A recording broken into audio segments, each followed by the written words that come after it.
Epileptic start करने से पहले हम ये देखते हैं कि हमारी एपिलेप्सी क्या होती है। एपिलेप्सी में क्या होते हैं, ये हमारे न्यूरॉन है, ये मैंने शो किए हैं। इसमें क्या है, ये न्यूरॉन अपना क्या है डिफरेंट टाइम पे काम करते हैं। सेंसरी न्यूरॉन है, अलग अलग तरह के अपने डिफरेंट टाइम पे काम करेंगे। मोटर न्यूरॉन है, अपना डिफरेंट टाइम पे काम करेंगे। जैसे कि घर में मम्मी पापा बच्चे हैं, वो डिफरेंट काम करते हैं। ठीक है, कोई घर का काम कर रहा है, कोई बाहर का काम कर रहा है, कोई पढ़ाई कर रहा है, कोई खेल रहा है, तो डिफरेंट टाइम पे हम काम करते हैं। अगर यही चीज़ हमारी क्या है, न्यूरॉन्स हैं, अगर एक साथ काम करेंगे तो इसका मतलब है उसमें क्या है, डीपोलराइजेशन है, मतलब कि वो एक्टिव हो चुके हैं, मतलब बहुत ज़्यादा काम कर रहे हैं। तो बहुत ज़्यादा काम करेंगे तो हमारी बॉडी में क्या हो जाएगा, ब्रेन में एबनॉर्मलिटी आ जाएगी, न्यूरॉन्स में क्या हो जाएगी, हाइपर एक्टिविटी हो जाएगी, और बहुत ज़्यादा क्या हो जाएगा, हमारी बॉडी में डिस्चार्ज हो जाएगा। क्योंकि सोडियम है, क्योंकि हर एक एक्साइटेबिलिटी होएगी तो क्या हो जाएगा, सोडियम है वो वहाँ से क्या पे आ जाएगा, सेल्स में आ जाएगा। तो इसलिए डीपोलराइजेशन न्यूरॉन्स में बहुत ज़्यादा होगी।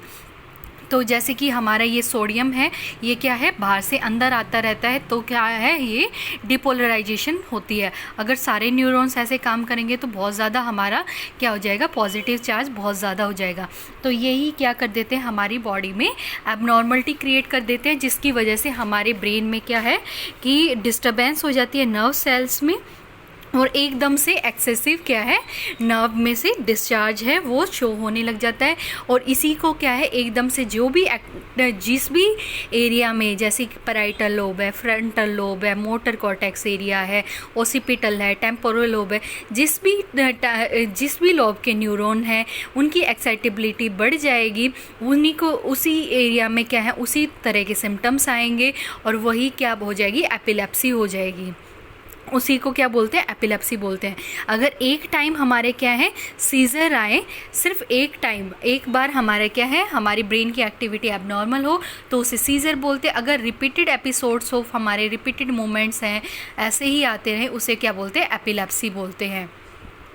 करते क्लासिफिकेशन ऑफ सीज़र दो तरह से होता है, जनरलाइज सीज़र और पार्शियल सीज़र। जो हमारे पार्शियल सीज़र होते हैं उसमें क्या होता है, सिर्फ एक एरिया अफेक्ट होता है, उसको हम फोकल सीज़र का ही एग्जांपल होता है ये, कि सिर्फ एक एरिया है वो अफेक्ट हो। ये ब्रेन है, ये हेमिस्फीयर हैं इसके दो, और ये हमारे डिफरेंट लोब्स हैं। तो इसमें जैसे ये टेम्पोरल हो गया, ये ओसिपिटल हो गया, फ्रंटल हो गया, ये हमारा पैराइटल हो गया, तो ये डिफरेंट लोब्स हैं। तो जो भी एरिया अफेक्ट होगा उसी तरह से उसके सिम्टम्स आते हैं। मान लो ये एरिया अफेक्ट है, इसमें सबसे ज़्यादा हमारा क्या है, न्यूरॉन का क्या है, डिस्चार्ज हो रहा है, हमारा डीपोलराइजेशन नर्व्स का बहुत ज़्यादा हो रहा है, इम्पल्सेस बहुत ज़्यादा आ रहे हैं। तो ये क्या हो जाएगा, पार्शियल सीज़र है, जो कि हमारा सिंपल, दो तरह के होते हैं, पार्शियल भी, सिंपल और कॉम्प्लेक्स। सिंपल पार्शियल सीज़र में क्या है, पेशेंट है वो अवेयर होता है, कॉन्शियस होता है, और कॉम्प्लेक्स पार्शियल सीज़र में एरिया तो एक ही इफेक्ट होता है दोनों में, बट एक में क्या है, कॉन्शियसनेस कॉम्प्लेक्स में चली जाती है और पार्शियल में नहीं जाती है। फिर आते हैं हमारे किसकी तरफ, जनरलाइज सीज़र की तरफ। जनरलाइज में क्या होता है, एक एरिया अफेक्ट है, दूसरा एरिया भी अफेक्ट होगा, तीसरा भी अफेक्ट होगा, इस तरह से ये एरियाज़ हैं, टोटली पूरा ब्रेन है वो अफेक्ट हो जाता है। उसे क्या बोलते हैं, जनरलाइज सीज़र बोलते हैं। तो सबसे पहले आता है जनरलाइज्ड में हमारे तीन तरह के मेनली पढ़ते हैं, generalise, tonic clonic seizure, absence seizure और मायोक्लोनिक सीज़र। इसमें क्या होता है, जनरलाइज टॉनिक क्लोनिक सीज़र में हमारे जो मसल्स हैं उसमें क्या होता है, टॉन मतलब कि मसल्स की कॉन्ट्रैक्शन बहुत ज़्यादा हो रही है, ऐसे अकड़न हो जाती है मसल्स की बिल्कुल।